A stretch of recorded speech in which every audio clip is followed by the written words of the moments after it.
Jennifer Griffin is at the Pentagon. And Jennifer, you have been gathering information, and I'm able to talk with generals about it. One of the things that you said that everybody keeps coming back to, and I want to hear from the president as soon as the team in the control room says that we can, about opening that door on how this may not have been intentional. Now, Jennifer, you just heard General Deptula say, well, it wasn't like somebody set their coffee cup down and it was that kind of an accident.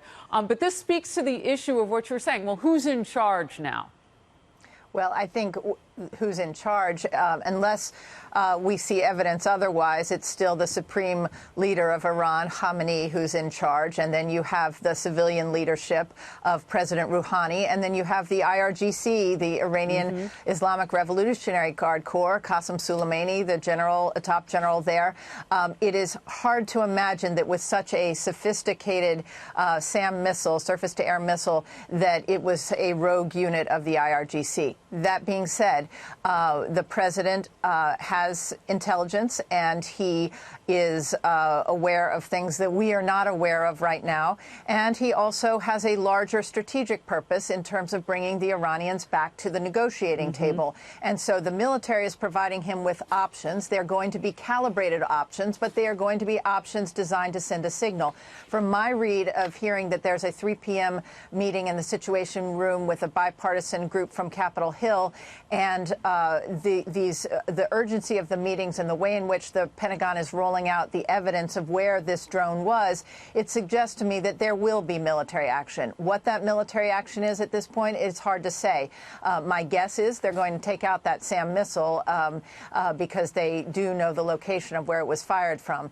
But that being said, those options were presented to the president. It's also important to point out and remind people, Harris, that international airspace and international waters run 12 nautical miles from the shoreline of Iran. It's when we heard from the top U.S. Air Force general in charge of combined operations over the Gulf just moments ago here at the Pentagon, he made it clear that this Global Hawk drone was flying 20 miles from Iranian, from the spot where the surface-to-air missile was fired. So it is outside of Iranian territory, according to the U.S. military, and that is significant, and that is why the president is going to feel a need to respond. All right, let's hear from the president of the United States moments ago in the Oval Office on these topics. Watch.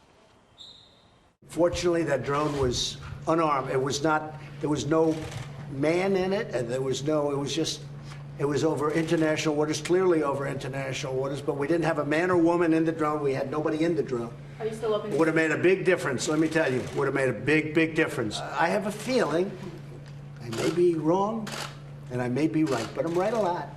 I have a feeling that it was a mistake. It was a very foolish move. That I can tell you. And there was the president talking about the specificity of how this could have happened and maybe a mistake. But he said if this had been a manned drone, a very different situation.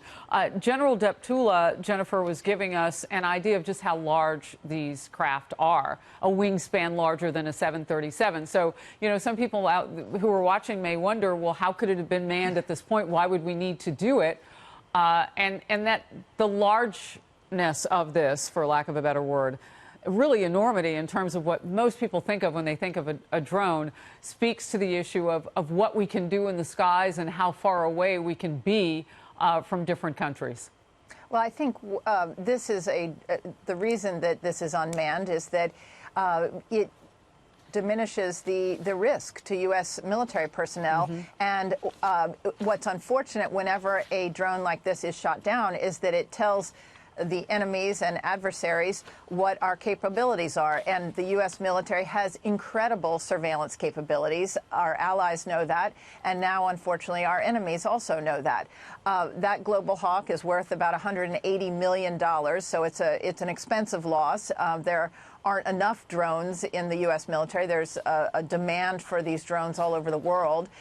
So it is a loss, but I think the president is drawing a clear line that there was not a loss of U.S. military personnel lives, and that would change the calculation in terms of a military response or any response at all. And I think he's drawing a very clear line there that any U.S. military personnel who are killed by Iranian actions, there's going to be a very different response. So I think that is a significant messaging that was taking place just moments ago.